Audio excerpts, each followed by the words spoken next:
Assalamualaikum warahmatullahi wabarakatuh. Perkenalkan, nama saya Putri Mutiara Salim dengan NIM 22101011268. Halo semuanya, hari ini kita akan membahas sebuah buku yang cukup unik dan menarik perhatian, yaitu I Want to Die But I Want to Eat Tteokbokki, karya Baek Se-hye.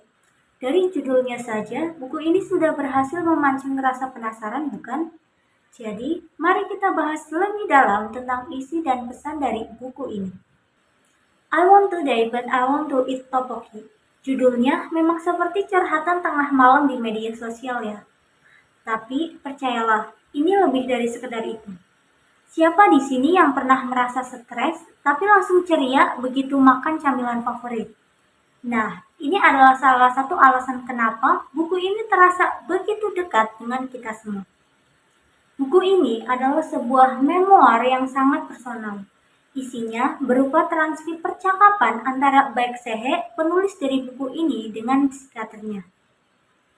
Melalui dialog ini, Baek mengungkapkan perjuangannya melawan distimia, sebuah bentuk depresi ringan namun kronis, serta berbagai isu terkait kesehatan mental, harga diri, dan tekanan sosial.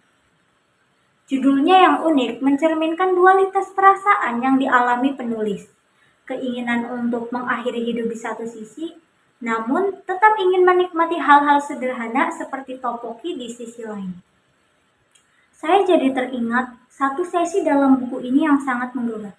Sesi ini ada di bagian ketiga halaman 55. Di sini, Baek Se-hye berbicara dengan psikiaternya tentang kompleks inferioritas yang ia rasakan, terutama terkait pendidikan dan status sosial. Psikiaternya lalu memberikan analogi yang sangat sederhana namun membekas.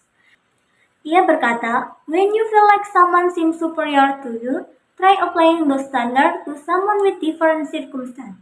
For example, let's say you are watching television and there's someone being interviewed who hadn't been able to finish high school because of poverty, but managed instead to get their diploma through hard work later in life.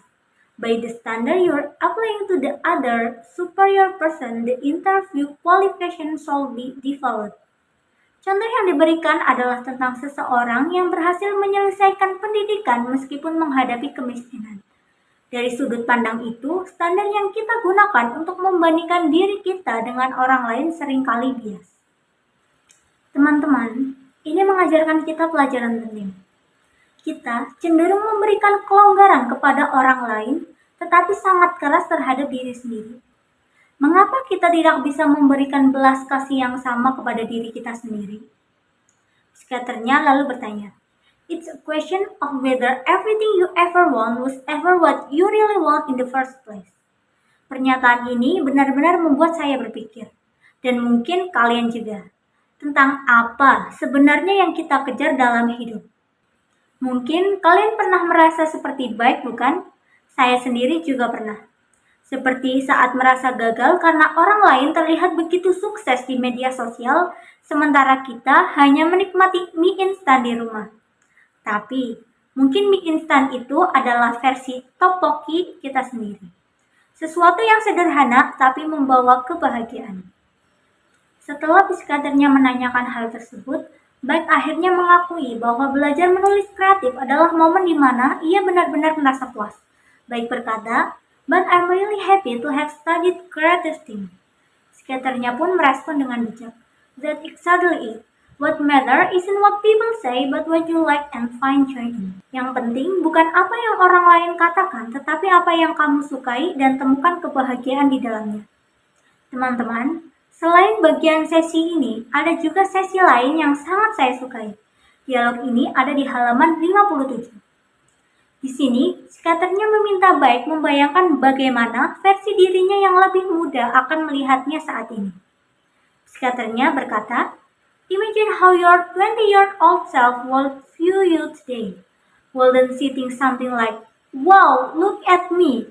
I graduate college and I'm working at publishing house.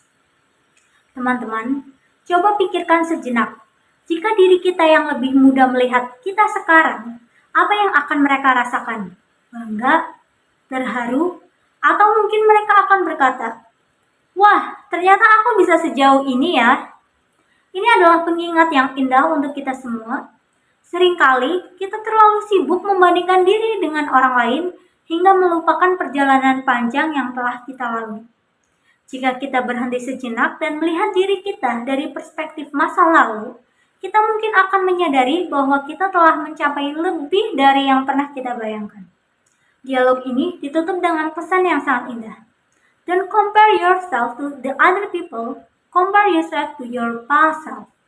Jadi, jika kamu merasa cemas atau terbebani, ingatlah untuk melihat ke belakang dan mengapresiasi seberapa jauh dirimu telah melangkah.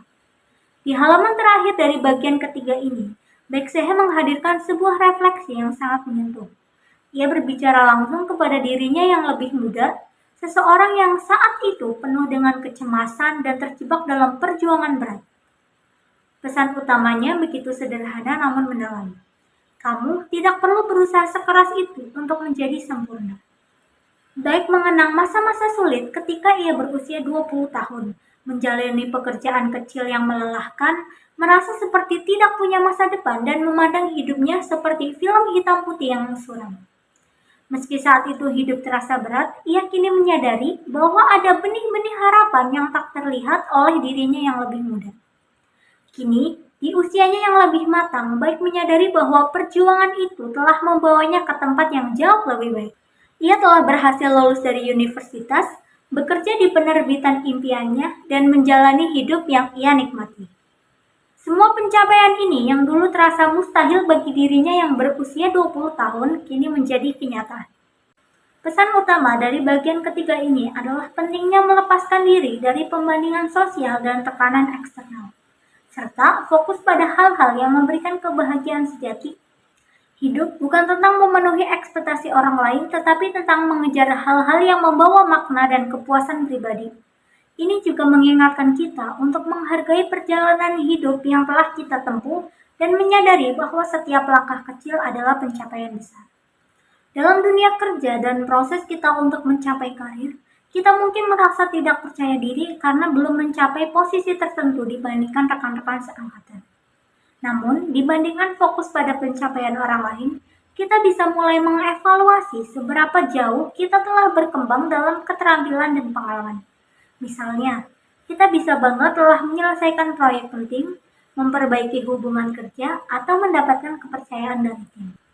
Dalam kehidupan sehari-hari pun kita sering merasa tertekan karena standar sosial, seperti harus memiliki rumah atau menikah pada usia tertentu.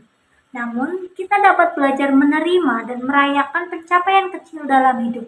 Misalnya, menikmati perjalanan kecil yang membuat kita bahagia atau merasa puas karena memiliki hubungan yang sehat dengan teman-teman. Oke teman-teman, selain bab 3, ada juga bab lain yang ingin saya bahas hari ini, yaitu bab 7 di halaman 79. Di sini, Becksehe memulai percakapannya dengan psikiater tentang perasaan terjebak dalam hubungan yang terlalu melekat. Dalam salah satu sesi, ia mengungkapkan frustasinya terhadap seorang teman yang mengkritik buku yang ia pinjamkan. Dan apa respon psikiaternya? Did she not like the book?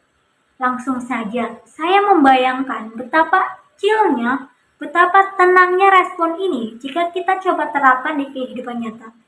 Ketika orang lain mengkritik sesuatu yang kita sukai, mungkin kita perlu sedikit bersantai untuk menghadapinya. Di sini, psikiaternya dengan bijak mengingatkan Baik bahwa ia telah memaksa dirinya memilih antara hitam atau putih. Psikiaternya berkata, "You've backed yourself into a corner and made yourself choose between black or white, whether to see a person or not, whether to be a best friend with them or never speak to them again. You either lost out or endure. The only choice you have are yes and no, and there is no middle ground." Ini adalah kebiasaan yang sering kita lakukan, bukan? Kita menilai sesuatu secara ekstrem, suka atau benci, setuju atau tidak setuju, teman dekat atau musuh. Padahal, seperti yang psikiater katakan, hidup itu penuh warna, bahkan memiliki banyak gradasi abu-abu. Kemudian Baik berkata, "I keep thinking that if I reveal a vulnerable part of myself, people will see that and hate it and leave me. Baik mengakui bahwa ia memiliki kecenderungan untuk terlalu memikirkan apa yang orang lain pikirkan tentang dirinya. Psikiaternya menjawab dengan bijak. It's your self-esteem. If you had high self-esteem and were sure of your task, you wouldn't care if people criticize you or mock you. Ini adalah pukulan telak, bukan? Betapa sering kita kehilangan kepercayaan diri hanya karena takut pada penilaian orang lain. Padahal, belum tentu mereka benar-benar memperhatikan kita. Psikiaternya menutup percakapan dengan analogi geometri. Dari segitiga yang menyakitkan menjadi dodekahedron yang mendekati lingkaran sempurna. Ia berkata, right now, your relationship is narrow, like a triangle and pierces your heart. But at least a dodecahedron is closer to a circle than an octagon, right? The deeper and more varied relationship you have, the rounder your mind will be. And the less the angel will pierce you, you will be just fine. Serius deh, siapa yang bisa memikirkan dodecahedron saat membahas hubungan manusia? Tapi ini benar-benar masuk akal. Semakin dalam beragam hubungan kita, semakin bulat pikiran dan hati kita. Dan semakin kecil kemungkinan kita terluka oleh sudut tajam kehidupan.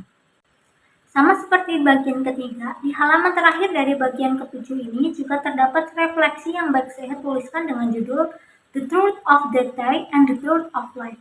Bagian ini menggambarkan perjuangannya dalam memahami diri sendiri, hubungan dengan orang lain, dan bagaimana perasaannya seringkali memperumit apa yang sebenarnya sederhana. Di sini baik menuliskan kutipan, To tell the truth, no one was looking down on me except myself.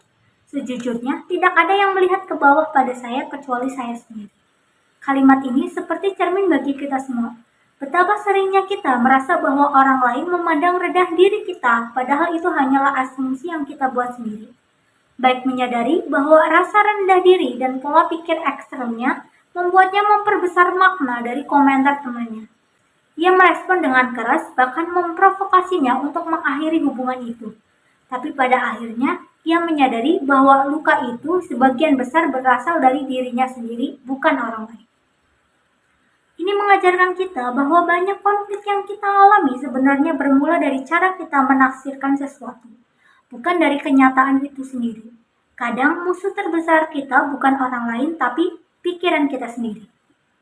Baik mengatakan, everyone has multiple sides to them. Happiness and unhappiness coexist and everything is relative. Ini salah satu hal yang paling saya sukai dari refleksi ini, bahwa pemahaman manusia itu 3 dimensi, punya banyak sisi, penuh dengan kebahagiaan dan kesedihan yang hidup berdampingan. Hidup tidak pernah hitam putih, kebahagiaan dan kesedihan selalu ada, seperti minyak dan air dalam satu wadah. Tapi yang penting adalah wadah itu sendiri, yaitu kehidupan. Itulah tempat kita menemukan penghiburan dan kebahagiaan sejati. Kadang kesedihan terasa begitu dominan karena mengapung di permukaan, sementara kebahagiaan tenggelam di bawah. Tapi, jika kita melihat hidup sebagai keseluruhan, kita akan menemukan makna dalam perpaduan keduanya. Seperti yang baik katakan, I'm sad but I'm alive and living through it. That is my solace and my joy. Satu poin menarik lainnya adalah bagaimana baik menyadari bahwa hubungan tidak bisa diukur hanya dari satu momen atau satu perasaan. Kita sering berpikir secara ekstrem. Kalau ada satu hal yang salah, maka semuanya salah. Tapi kenyataannya, manusia dan hubungan jauh lebih kompleks dari itu. Baik mengatakan, we cannot continue a relationship or end it because of just one thing. Pemikiran ini sangat relevan dalam banyak aspek kehidupan kita. Dari hubungan personal, karir, hingga cara kita memandang diri sendiri. Refleksi ini mengajarkan kita untuk lebih lembut pada diri sendiri dan orang lain. Tidak semua kesedihan harus dihindari, dan tidak semua kebahagiaan harus sempurna untuk dirayakan. Kehidupan adalah tentang menerima wadah yang berisi keduanya dan menemukan kedamaian dalam keberadaan itu. Jika kamu pernah merasa seperti baik, terjebak dalam asumsi atau kesedihan yang kamu buat sendiri, ingatlah bahwa hidup selalu memiliki sisi lain yang bisa kita pilih untuk lihat. Dan seperti baik, kita bisa menemukan kebahagiaan dalam proses menjalani hidup meski tidak terlalu sempurna. Di bagian ketujuh ini mengajarkan pelajaran berharga yang dapat diterapkan tidak hanya dalam hubungan personal, tetapi juga dalam dunia kerja dan kehidupan sehari-hari. Di tempat kerja maupun di kehidupan pribadi, kritik adalah sesuatu yang tidak dapat dihindari. Namun, seperti yang Mbak katakan, kritik seringkali lebih terasa menyakitkan karena rendahnya kepercayaan diri kita, bukan karena kritik itu sendiri. Jika kita yakin pada kemampuan dan nilai-nilai kita, kritik dapat dipandang sebagai peluang untuk tumbuh, bukan sebagai ancaman. Dalam kehidupan sehari-hari, ini bisa diterapkan dengan lebih sering mengabaikan hal-hal kecil yang tidak signifikan, seperti komentar negatif di media sosial atau opini yang tidak sejalan dengan pandangan kita. Hidup memang penuh dengan gradasi, tidak pernah benar-benar hitam atau putih. Seperti yang ditunjukkan baik, perjalanan hidup adalah tentang menerima kebahagiaan dan kesedihan sebagai bagian dari pengalaman manusiawi. Dengan pemahaman ini, kita dapat menjalani hidup dengan lebih lembut terhadap diri sendiri, lebih bijak dalam hubungan, dan lebih optimis menghadapi tantangan. Bagaimana denganmu? Pelajaran mana yang paling terasa relevan dalam kehidupanmu saat ini? Saya akan sangat senang mendengar cerita kalian. Baiklah, mungkin itu saja ulasan yang dapat saya bagikan untuk buku I Want Today But I Want to Eat Tteokbokki. Sebelum mengakhiri pembahasan kali ini, saya ingin menyampaikan pesan sederhana. Teruslah melangkah, nikmati setiap prosesnya, dan ingatlah untuk selalu menghargai diri sendiri di setiap langkah perjalanan yang kita tempuh. Sampai jumpa di pembahasan berikutnya. Wassalamualaikum warahmatullahi wabarakatuh.